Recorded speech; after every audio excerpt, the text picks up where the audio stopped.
mañana empezamos una serie nueva. Habíamos estado hablando sobre el tema de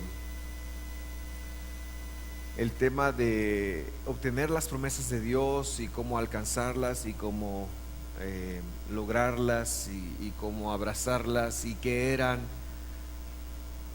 Y ahora queremos hablar un poquito de cómo vivir en esas promesas y tener una vida de poder. Y es que a veces lo más difícil no es lograr una meta, sino mantenerse en esa meta. Por ejemplo, si usted es como yo, de los que se tienen que cuidar la figura y pierde una X cantidad de libras, cuando uno logra el objetivo, a veces es un reto y uno tiene que hacer esfuerzos y sacrificios y todo lo que usted quiera. Pero de pronto cuando uno llega, porque las cosas pasan y uno llega o medio llega, después uno tiende, intelectualmente sobre todo, a acomodarse y a decir, bueno, voy a relajarme. Y cuando uno se da cuenta, esas libras están de vuelta, ¿verdad?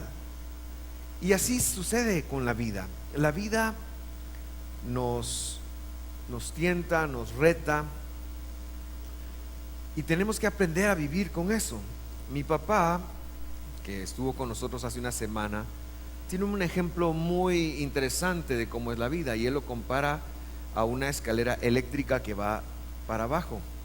Y él dice que nosotros, la forma de vivirla es empezar a subir esa escalera que va para abajo, y uno la está subiendo. Si uno no la sube en la velocidad en la que la escalera va para abajo, uno va a ir descendiendo.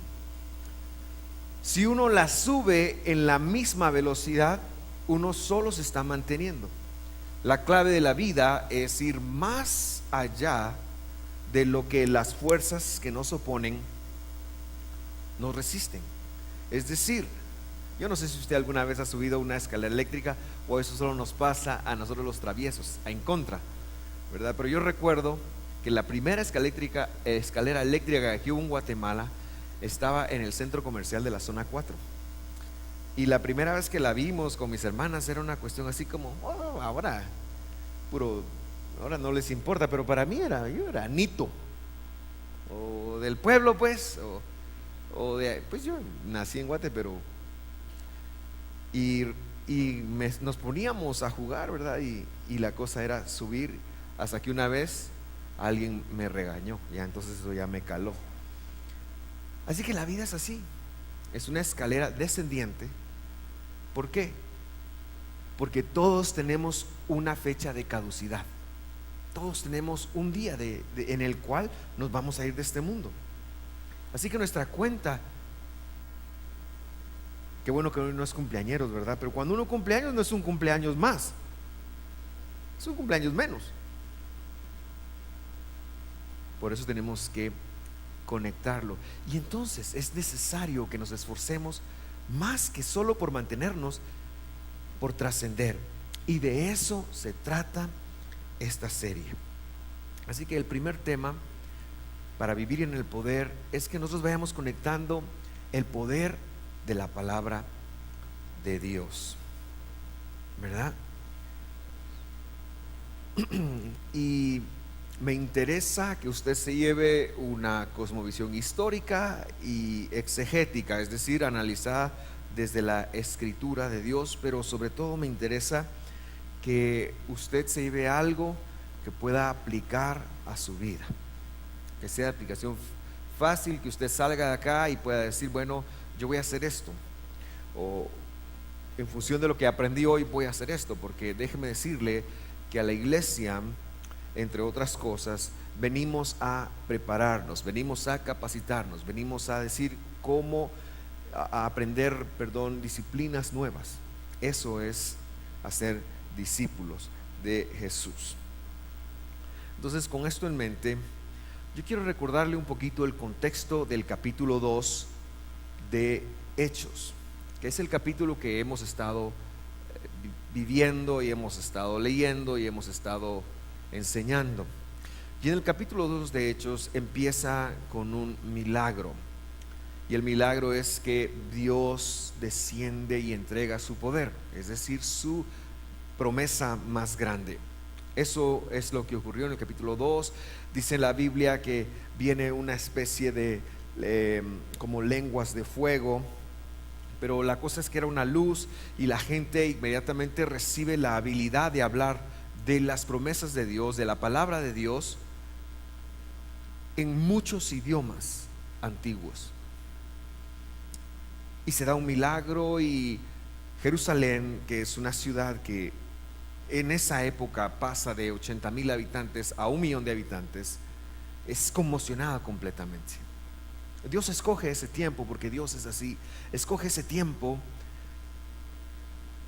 y 120 personas empiezan a conmocionar una ciudad, de tal manera que son varias reacciones. Algunos se burlan, algunos dicen, estos están borrachos, algunos otros los menosprecian, pero esta gente tiene una misión, tiene un llamado, y es que ellos han conectado a Dios, han conectado su poder, han conectado lo que es una vida, han conectado que lo que el Mesías, su maestro, les enseñaba, les recordaba, les decía, ahora no es algo que vaya a ocurrir, ahora es algo que está viviendo. Y quiero decirle que esa es la misma época que estamos viviendo. No espere usted a que Dios lo bendiga mañana para hacer algo, para lanzarse a algo, para tener la fe de lograr algo. No espere usted que mañana cambie la situación para tomar acción. No espere usted, porque aunque es bueno no ser precipitado en nuestras decisiones, siempre hay algo que hoy podemos hacer para alcanzar lo bueno de Dios, para alcanzar sus promesas. Así que no espere usted que las condiciones cambien, que la vida cambie, y sobre todo, no espere usted ser una mejor persona para servirle a Dios, porque no va a pasar. Es en el servicio a Dios, es en el exponerse a Dios, es en el decir amén con todos mis defectos, que Dios va a hacer una transformación en usted. No va a pasar, porque usted no es tan pilas, ni yo soy tan pilas de que podemos cambiar sin la ayuda de Dios. Y de eso se trata precisamente lo que está pasando, que ellos recibieron tal fuerza, tal empoderamiento, que en el poder de Dios su vida fue distinta. Que en sus actividades, cuando ellos hacían sus actividades, había una diferencia, pero porque el poder de Dios estaba en ellos. Y luego, en medio de este alboroto, en medio de lo que está pasando y que la gente está conmocionada, yo no sé si usted recuerda, hablando de conmociones, la semana antepasada creo que fue, unos personajes, voy a llamarle así, decidieron tapar la Roosevelt. ¿Se acuerda usted? Creo que querían quitarse algunas multas y taparon la Roosevelt. Bueno, adivine quién estaba en la Roosevelt cuando decidieron taparla. Y el tráfico en la mañana es muy complicado. Yo salgo de San Cristóbal y llevo a mis hijas a la altura del kilómetro 12, será 11 por ahí. Y salí del colegio y a toparme con una gran cola, y poquito a poco empezamos a avanzar. Pero me tomó 45 minutos de donde está el rótulo de una compañía que se dedica a las ventas de mujeres para el menudeo, porque no me gusta decir nombres porque no me pagan regalías. El día que ellos patrocinen alguna prédica, usted va a escuchar algunos comerciales, menos de cervezas y de cigarros, ¿verdad? Pero bueno, es otra cosa. Y así que me tomó 45 minutos de ese punto a donde me tocaba salir de la Roosevelt, que es en una tienda que tiene el nombre de una isla del Caribe que se dedica a la venta de electrodomésticos desde hace muchos años, una de las primeras en el país. Así que ahí yo di alguien ya cayó en cuenta. Así que me tomó 45 minutos, pero hubo una conocida amiga de nosotros que venía 5 minutos atrás de mí y estuvo ahí hasta las 12:40. Yo pasé ahí a las 8:40. Ella estuvo ahí hasta las 12:40. Esta gente causó una conmoción.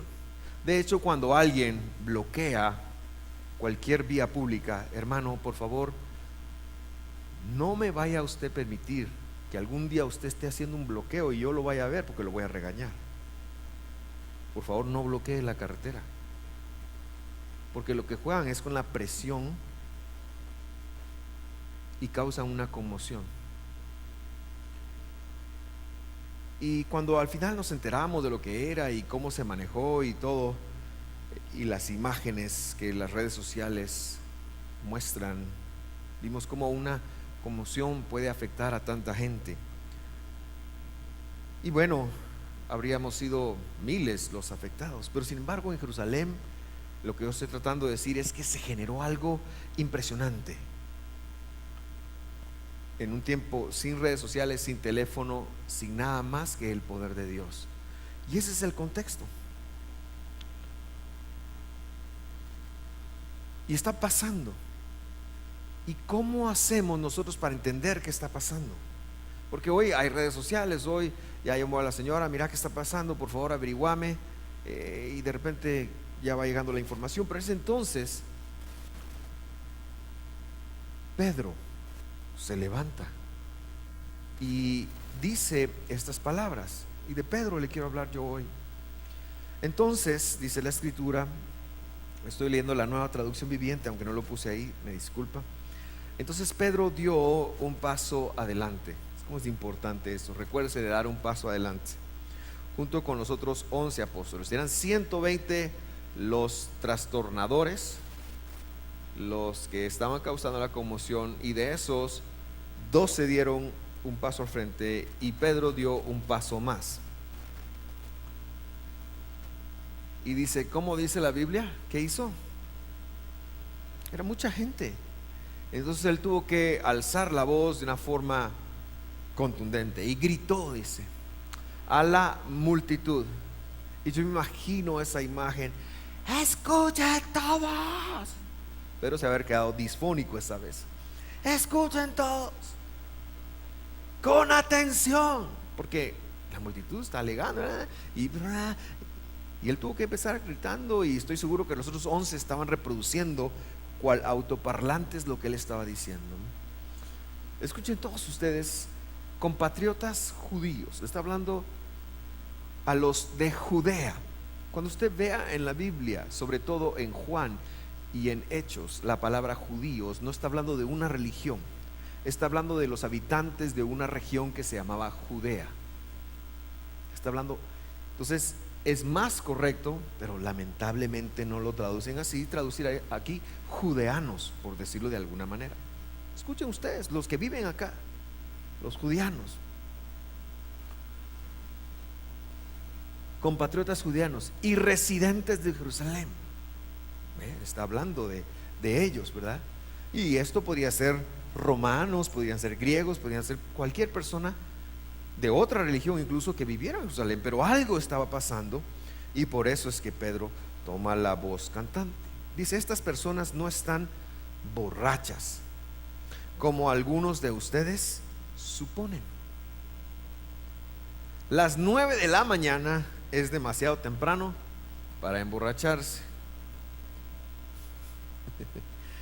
Pues yo no sé si hay alguna buena hora para hacerlo, pero aquí dice que ellos no bebían licor en la mañana. Normalmente es como que cuando ya se termina el día, que la gente va a buscar y hace ese tipo de cosas, ¿no?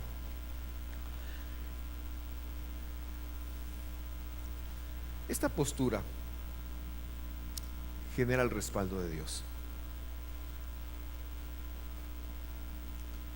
Pedro dice, miren, no está pasando lo que ustedes suponen. Yo les voy a explicar qué está pasando. Y cuando finalmente logra la atención de todo el mundo, él les va a decir unas palabras que es en donde yo quiero basarme. Pero antes de llegar a eso, yo quiero por favor que usted conecte conmigo quién era Pedro, porque es determinante conocer el trasfondo de las personas. O sea, usted por el cúmulo de experiencias que usted vive, y usted actúa como usted actúa por sus conocimientos, por sus temores, por sus problemas, por sus traumas, por sus paradigmas. Y lo que yo quiero analizar con usted esta mañana es un proceso que a Pedro le ha llevado 3 años y pico. 3 años antes de este día, el día de Pentecostés en Jerusalén, Pedro estaba remendando redes. Era un pescador, era un empresario, pero era un hombre de vulgo, es decir, iletrado. Era un hombre que había tomado la pesca como una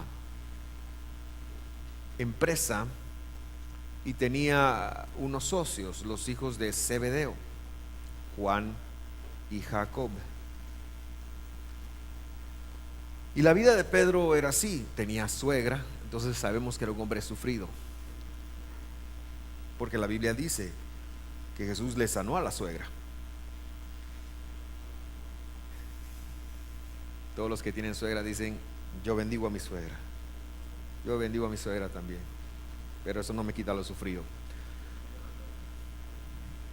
Entonces Pedro estaba remendando sus redes un día y tenía un hermano, Pedro, que se llamaba Andrés. Y le dijo a Andrés: mira, hemos conocido al Mesías. Pedro era muy explosivo, su temperamento era extrovertido. Vamos a llamarle que Pedro se puede establecer en el grupo de los sanguíneos. Si usted no sabe de los temperamentos, entonces discúlpeme, no lo voy a explicar ahora y se lo dejo como tarea. Pedro era un sanguíneo, un extrovertido, una persona que hablaba, que decía lo que pensaba y muchas veces no pensaba lo que decía. Entonces llegó su hermano así: ¿cómo está la cosa? Pues vamos, y él lo va a ver y ve que sí, efectivamente es un hombre extraordinario. Pero Pedro no le impacta. Él tiene un negocio. Él se dedica a la captura de peces y a la venta de los mismos. Así que él tiene un negocio, le impresiona a este hombre: oh, fantástico, qué buen hombre, pero a mí eso no me impresiona. Yo necesito dinero y necesito, estoy muy ocupado en lo que estoy haciendo. Ese era Pedro. Pero un día, como era su trabajo, se fue a pescar. En el Medio Oriente se tenía la costumbre de pescar por la noche. No sé cómo sea hoy y no sé cómo sea acá, pero ellos pescaban de noche. Y dice la Biblia que ese día en particular, Pedro había estado toda la noche en el lago de Galilea. Ellos le llamaban mar o cuerpo de agua. Y había estado toda la noche, como dice aquel coro, toda la noche sin parar. Pero él estaba tirando redes y pescando, y tirando redes, y tirando redes. Y esa noche lo único que pescó fue un catarro. No pescó absolutamente nada. Y cuando sale el alba, cuando raya el alba, Pedro regresa con su socio a la orilla del mar y empieza a componer su red. Ellos dejaban todo listo para nuevamente salir a la siguiente noche. Pero esa noche podemos decir que el negocio no había estado bueno, el negocio estaba malo. Así que en la madrugada él está haciendo los últimos toques ya en la orilla, cuando de pronto ve a ese hombre que le habían presentado, cuyo nombre era Jesús, y se lo habían presentado hace algunos días quizás, o quizás un mes, yo no sé, pero era pocos días. Y él lo ve venir, y ese hombre parece dirigirse a donde está Pedro, y Pedro está remendando sus redes, está componiendo, está viendo qué hace. Y el hombre se dirige y se acerca a él, y entonces eso ya lo pone un poquito incómodo, porque Pedro era extrovertido, ¿verdad? Y a los extrovertidos parece que les gusta tener toda la situación controlada. Bueno, a los introvertidos también, pero lo hacen de distinta manera. A todos nos gusta tener todo bajo control. y ve que el hombre se acerca y el hombre le dice, Pedro le dice, préstame tu barca. Y Pedro, que no era muy bueno para decir que no, le dice, ok, está bien. Jesús se sube a su barca, se aleja unos cuantos metros de la orilla para poder abarcar un escenario y empieza a predicar, empieza a enseñar, empieza a dar una enseñanza. Y Pedro empieza a escuchar y empieza a decir, wow, este hombre es un tema aparte. Yo he ido a la sinagoga, he escuchado lo que dicen, pero no he escuchado a alguien como este hombre habla. Este hombre tiene una interpretación de la palabra de Dios. Este hombre sí conoce de las promesas de Dios. No es como lo que estoy acostumbrado a escuchar. Y Pedro lo oye y lo oye, y Jesús está hablando y Jesús está diciendo. Y finalmente, como es Dios, cuando nosotros le damos algo, porque Pedro le dio el tiempo de su barca, seguramente al terminar ese tiempo Pedro tendría que nuevamente arreglar la barca. Y Jesús lo ve y le dice, ok Pedro, ahora mete la barca al mar y tira las redes. Y Pedro, que ha escuchado la mejor enseñanza de su vida en ese momento, en ese instante, y que sabe que este hombre tiene algo de Dios, responde con una duda. Señor, le dice. Y no le dice Señor porque lo reconozca como Dios, sino ellos decían Señor, muy fácil, así como el Chapín dice, sí jefe, mira, mi jefe. Señor, le dice, sabes que yo soy un pescador profesional, toda la noche estuve pescando y no hemos agarrado absolutamente nada, pero porque tú me dices, así como quien dice, este bochorno va a ser tu culpa. No vamos a agarrar absolutamente nada, pero va a ser tu culpa, para que sepan que toda la responsabilidad. Y después él tenía la posibilidad de decir, yo solo estaba siguiendo instrucciones de alguien que no sabe pescar. Pero lo escucha y dice, pero ¿por qué tú dices yo lo voy a tirar? Voy a tirar la red. Pedro lleva un proceso donde conoció a Jesús días antes, ahora lo ha escuchado, y ahora finalmente él está haciendo algo que Jesús le dice que haga. Tira la red. Y cuando empiezan como a jalar, se da cuenta que la red tiene peso, y que no es cualquier peso, tiene muchísimo peso. Cuando él logra establecer, la red está llena. Él llama a su compañero, a su socio de trabajo Juan, y le dice, vení, mira, esto tiene... Y lo que está ocurriendo es inaudito. Es inaudito. De día, en plena luz del día, con toda la bulla que está pasando, Pedro ha pescado, y eso lo impacta. Llenan la barca. Pedro llega a donde está Jesús, porque Jesús se quedó en la orilla. Jesús se bajó de su barca y le dijo, anda a pescar. Pedro llega, se arrodilla delante de ese hombre y le dice, no soy digno. Y Jesús se hace algo con Pedro. Le dijo, sígueme. Sígueme. Y no le dijo cualquier sígueme. Sígueme y yo te voy a convertir en un pescador de hombres. Adelantando la línea del tiempo, 3 años y medio después, cuando Pedro está en este momento frente a todo el mundo, hey, óigame, escúchenme, esto que está pasando, Pedro seguramente puede hacer una conexión en su vida para lo que pasó ese día, 3 años y medio antes, a donde Jesús le llamó, a donde él le dijo, yo te voy a hacer un pescador de hombres. Y Pedro se ha tomado esa palabra, y él sabe que no hay atributo más grande que podemos hacer por Dios, ni siquiera sostener a nuestra familia, ni siquiera trabajar, ni siquiera emplearnos a eso, como el dedicarnos a pescar hombres. Pero Jesús le dice, yo te voy a hacer un pescador de hombres.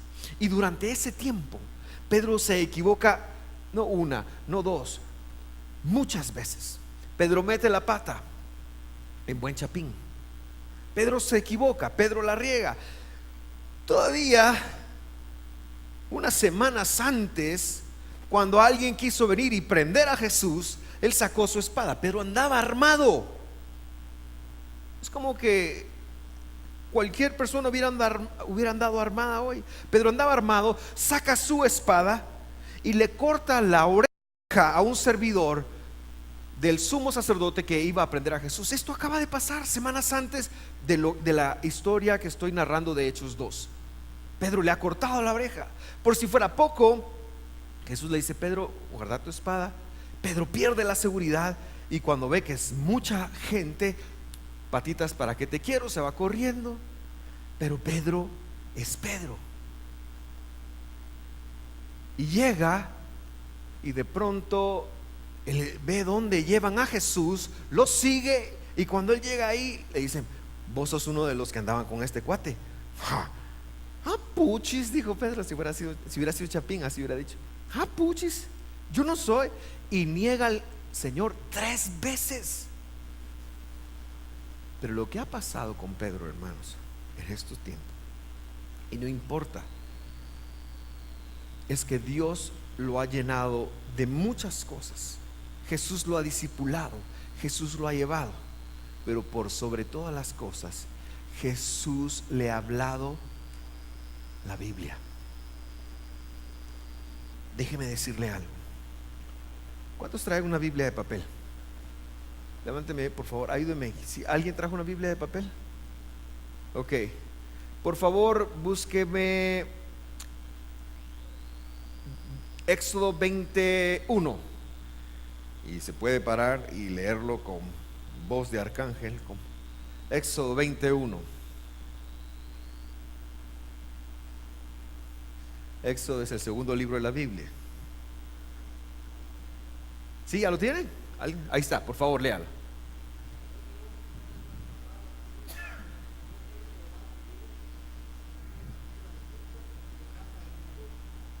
Ok, es fácil.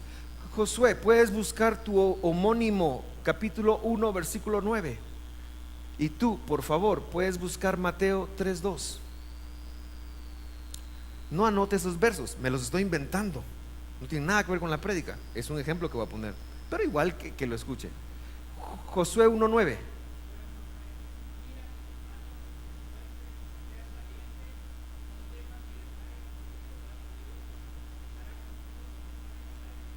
Y bien, lo encontraste, fácil, ¿verdad?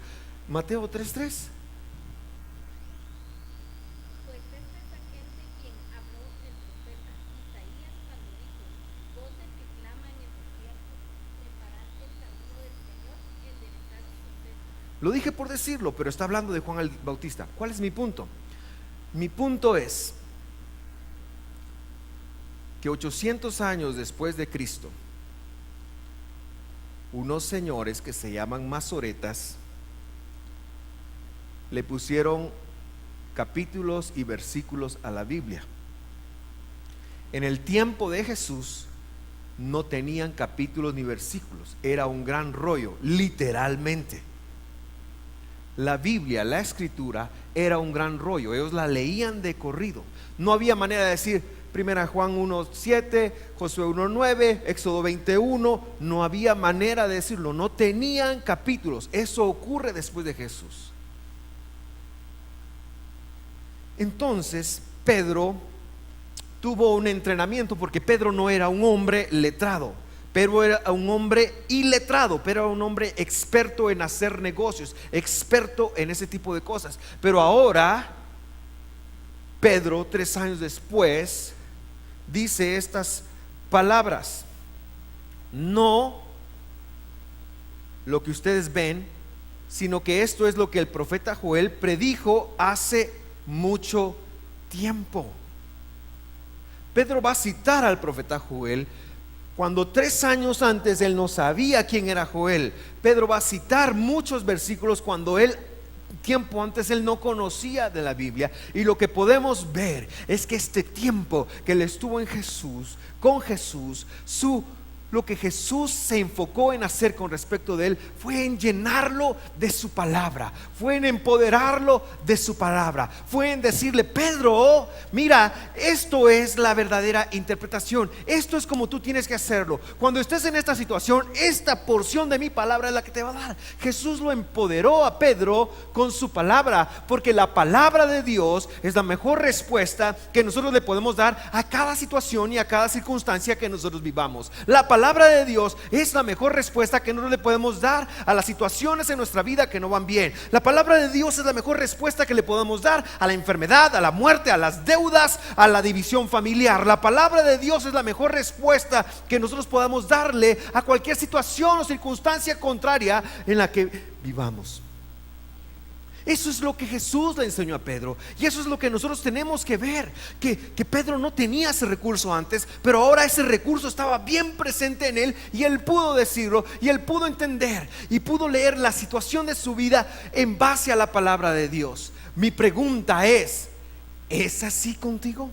No se trata de cuánta Biblia sepas. Hoy lo tenemos más fácil. Hoy podemos encontrar Éxodo 21, Josué 1:9 y Mateo 3:3 fácilmente, y nos lo podemos memorizar. Pero lo que Pedro está haciendo es mucho más que eso. Pedro está interpretando sus circunstancias y sus situaciones a raíz de la Escritura.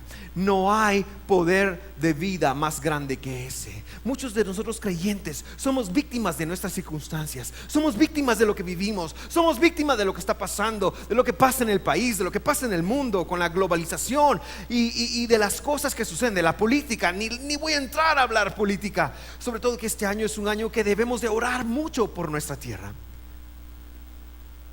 Y nos vamos a la deriva y somos vulnerables y nos convertimos en, no me gusta usar la palabra víctima, pero casi que perdemos la capacidad de respuesta y tomamos las situaciones por lo que vengan. Y Pedro nos está enseñando aquí que el recurso para vivir una vida de poder es el recurso de una persona que va a interpretar su vida en función de la Biblia. La Biblia debe ser el recurso más importante para vivir la vida. No debemos de pasar un solo día sin ir a la Biblia. ¿Y sabe por qué? Porque es infinita. Y a pesar de que fue traducida, a pesar de que está mal traducida, porque la Biblia no está bien traducida, la Biblia está muy mal traducida, pero a pesar de esa mala traducción, los traductores se esforzaron lo mejor que pueden. Es que no es porque los traductores sean malos, es porque no pueden captar el mensaje de eternidad en el castellano, es porque muchas expresiones no existen en castellano, en inglés o en cualquier otro idioma. Pero a pesar de eso, Dios tiene un poder, y entonces no va a parar ahí. Pedro profundizó en eso. Yo le aseguro que muchas de las cosas que no se narran tienen que ver con Pedro estando siendo capacitado por Dios en la palabra. De tal manera que cuando fue tiempo para que Pedro diera un paso al frente, Pedro lo dio. Pedro dio el paso al frente, junto con todas las personas que estaban ahí, o los discípulos de Jesús. Entonces, ¿qué está viviendo usted? Porque llegamos a conocer a Dios y tenemos una bendición, una pequeña victoria. Es nuestra responsabilidad ir a la Escritura. Dios pelea por nosotros, pero Dios no va a dar los pasos que te correspondan a ti hacerlo. Tú tienes que dar pasos. Es una cuestión de responsabilidad. La Biblia dice: Pedro dio un paso al frente. Y eso me habla a mí de ser responsable. A veces queremos culpar a los demás de lo que estamos viviendo, y a veces es cierto. A veces somos daños colaterales de decisiones de otras personas. Pero el punto es que el éxito no va a venir hasta que tú te responsabilices de que sí puedes hacer algo con respecto de lo que te tocó vivir, aunque los daños sean colaterales. Y Pedro nos enseña eso. Primero nos enseña que lo va a hacer con la palabra de Dios, pero lo primero que hizo fue dar un paso al frente. Hey, yo les voy a explicar, yo voy a hacer sentido. de lo que ustedes están viviendo, porque 3 años y medio Él fue entrenado, Él fue capacitado, Él fue llevado. 3 años y medio Él fue desafiado. 3 años y medio. Estoy seguro. ¿Sabe cómo se estudiaba en el Israel antiguo, en el Israel de Jesús? Se repetía los versículos y luego Jesús les enseñaba. ¿Cuántos han visto la palabra rabí en el Nuevo Testamento? ¿La has visto? La palabra rabí. Rabí es una forma como se dirigían a Jesús. Rabí tal cosa. Rabí. Sobre todo los fariseos se dirigían a él como rabí. Bueno, rabí no quiere decir rabino, como hoy algunos quieren hacernos creer. Rabí en el primer siglo identificaba a un maestro. Yo aquí le estoy hablando de un poquito de arqueología y estudio de la historia. Identificaba a un maestro que tenía discípulos que a su vez tenían discípulos. Ese era un rabí. Rab era otra cosa. Y también vemos que hay rabs pero a Jesús le decían rabí, y eso era un maestro que tenía discípulos que a su vez tenían discípulos. Y Pedro era de esa línea de en medio, y él lo ha llevado y repite la escritura. Y Jesús le decía, mira, para tal cosa, pues esta es la fuente, para tal otra cosa, esta es la fuente. Y un día, estoy seguro, se sentó con él, seguramente en un día de Pentecostés, antes de este día de Pentecostés. Mira, Pedro le dijo, un día va a venir la promesa de Dios sobre ustedes. Aquí está, ¿qué fue lo que pasó? Así que vas a poder citar las palabras de Joel. Y entonces leo nuevamente, no, lo que ustedes ven es lo que dijo el profeta Joel hace mucho tiempo. En los últimos días, dice Dios, versículo 17, derramaré mi espíritu sobre toda la gente. Joel predice esto porque en ese momento que están viviendo, el poder de Dios no existía sobre toda la gente. El poder de Dios era una asignación que se daba a los reyes, a los sacerdotes o a los profetas. Pero no era común que alguien como usted o como yo se moviera en el poder de Dios. En el siglo XXI está pasando lo mismo. La gente no le interesa moverse en el poder de Dios. Le interesa crecer y ser una persona más disciplinada, y cosas muy importantes. Le interesa mejorar sus capacidades, sus habilidades, y eso es importante. Pero no se sustituye el poder de Dios en tu vida. El poder de Dios y su promesa es algo real. Es una capacidad que no es tuya. Es algo que Dios te ha dado o te quiere dar si no lo has experimentado. El poder de Dios es algo sobrenatural que tiene que venir sobre ti, para afectar tu vida en cada circunstancia. El poder de Dios es lo único que nos puede ayudar a controlar los enojos si eres enojado, o las depresiones si eres deprimido. El poder de Dios es lo único, hermanos, que permite que nosotros podamos tener una vida cristiana. Si tú solo te estás moviendo en tu propio poder, si totalmente es en tus propias habilidades, vas a acabar desgastado, frustrado. Y por eso es que muchos creyentes terminan dejando la fe. No sé si les voy a llamar creyentes, pero es el punto. Pero el poder de Dios es algo sobrenatural que está a la disposición de todos aquellos que hemos recibido a Jesús en nuestro corazón, de todos aquellos que hemos decidido pertenecer al pueblo de Dios. Y es sobre toda carne. Es una promesa maravillosa. No me canso de explicar esa promesa de lo que ocurrió, porque no lo entiendo completamente todo, porque no me cabe en solo una reunión el poder decir lo que ocurrió. Pero estoy seguro que si yo tuviera el poder de Dios en algún aspecto de mi vida, sería suficientemente visible. Y tú también. Y ese es el punto. Ese es el punto. La vida es una escalera que va para abajo, como decía al principio. Tu papel es subir esa escalera. Y la única forma de subirla es en el poder de Dios. En tus habilidades te vas a cansar, porque dice la Biblia que los jóvenes se cansan, dice. Así que no se trata de fuerzas físicas, pero los que esperan en Él tendrán nuevas fuerzas. Eso lo dijo Isaías. Es una promesa del Espíritu de Dios. el derramamiento del Espíritu, del poder de Dios. Y la otra semana yo quiero hablar un poquito más sobre el tema del poder, así que no se pierda la otra semana. Pero el derramamiento de Dios es algo que empezó esa vez, pero no tiene por qué cesar a menos que tú lo quieras.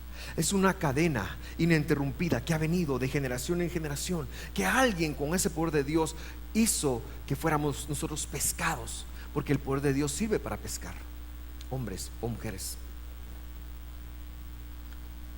Y eso nos llegó. Queridos hermanos,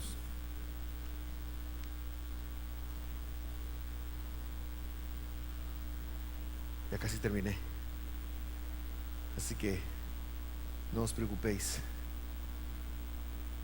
Queridos hermanos,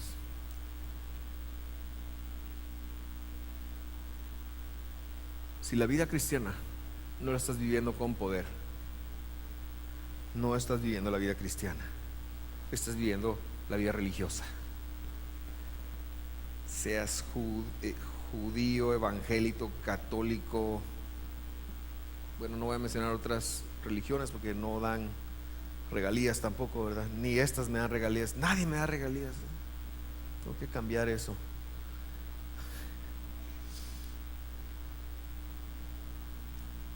¿Sabe cuál es nuestro error? Pensamos que la fe es un conjunto de creencias. ¿Cuál es tu fe? Pues yo creo en esto, fíjate. ¿Crees en que la salvación se pierde o no se pierde? Pues yo creo en que sí, yo creo que esa es tu fe. No, eso no es tu fe, hermano. Esas son tus doctrinas o son tus dogmas. Tu fe es el poder de Dios, que cuando venga una montaña, tú te pares a esa montaña, dígale, quítate de ahí y plántate en el mar en el nombre de Jesús, aunque no veas nada. Ese es el poder de Dios. Tu fe es que cuando se aparezca la enfermedad, tú le puedas decir, la Escritura dice que por sus llagas yo fui sanado, así que enfermedad no tienes derecho legal de estar en mi vida, y que te busques si has cometido alguna infracción y que te arrepientas y que le ordenes a esa enfermedad que se vaya en el nombre de Jesús y que no le tengas miedo. Por supuesto tienes que ir al doctor, por supuesto tienes que buscar, pero tú tienes que tomar. Esa es una vida de poder. La vida de poder es que cuando venga la escasez a tocar tu puerta, tú revises cómo está tu desempeño con respecto de la Escritura de Dios, en donde te manda, cómo te manda hacer, cómo está tu administración, y corrijas lo que no corrijas. Y luego de eso te pares y le digas a la escasez, le digas a la ausencia, fuera en el nombre de Jesús, no tienes derecho a estar aquí, yo no te acepto. Con un amén me hubiera conformado. Gracias, ya recibí más de uno. Querido hermano, puedes vivir una vida de religión sin poder. Y repito, religión es ir a la Biblia y tomar conceptos y pensar, bueno, esto es lo que a mí me da mi postura de lo que creo. Esa es religión.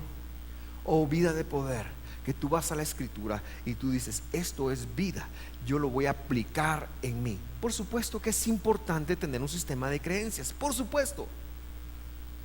El problema es solo tenerlo y no vivirlo. Así que yo te quiero dejar una idea práctica. Número 1,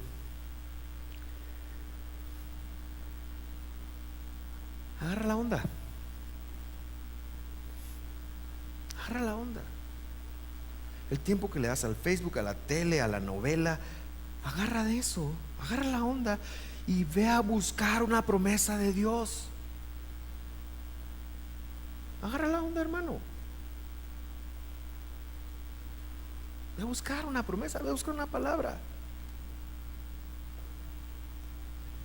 No tienes excusa para no vivir en poder. No la tienes. Tienes tan cercano a ti la palabra de Dios. Se agarra y si ahí dice que tienes que hacer algo, pues hazlo. Ay, pastor, es que yo no puedo perdonar. No seas casaquero, hermano. Ya tenemos tantas razones para no poder, pero en el poder de Dios sí puedes perdonar. En el poder de Dios sí puedes trabajar. En el poder de Dios sí puedes ser responsable. En el poder de Dios sí puedes y debes convertirte en un dador o en una dadora. porque Dios ama al dador alegre, en el poder de Dios. Así que por favor, número uno, agarra la onda y agarra tu Biblia. Es que no la entiendo. Oye, ahora hay planes para todo. Plan de lectura para no sé qué. Plan de lectura cuando me duele la muela. Y ahí está: al perrito le duele una muela. A mí me bendijo cri cri en mi niñez. Y número dos, conecta por favor, que eso es poder. Y como dice el logo de una compañía de tenis, just do it. Solo hágalo. Así que agarra la onda, vaya a buscar la Biblia, tenga una disciplina de leerla todos los días, pero no la lea por leerla. Mire, yo me ataranté, le voy a decir.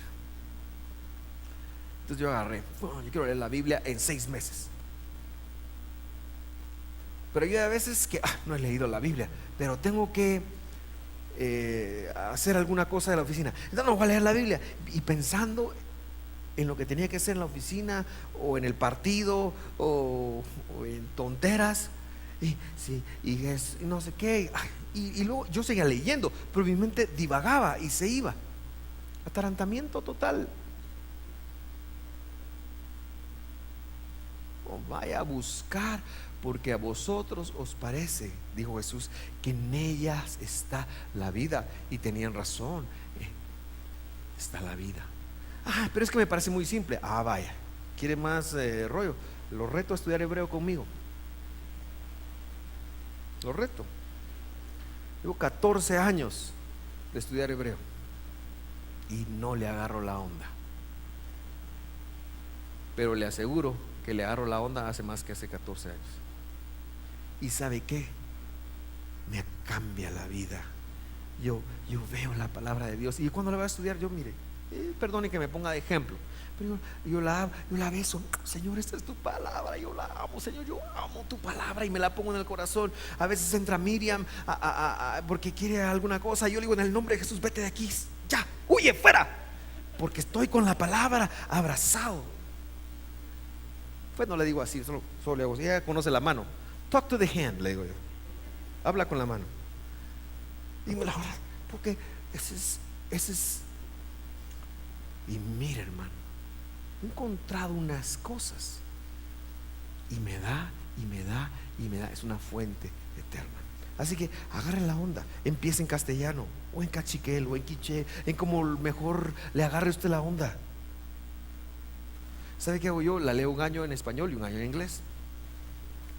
Pero realmente lo que a mí me bendice es llegar a estudiar. Y número dos, agarre el poder de eso y vívalo. Ahí está. Yo le reto a usted a vivir en el poder del Espíritu que la Escritura da. Le reto a usted a vivir en el poder del Espíritu que la Escritura da, para que cuando venga el mal, porque el mal viene, las cosas feas pasan, porque pasan, para que cuando venga usted le diga: momentito, vos no sabes con quién te estás metiendo, yo soy un hijo de Dios, y lo detenga y abre las cosas que no son para que sean, como dice Romanos.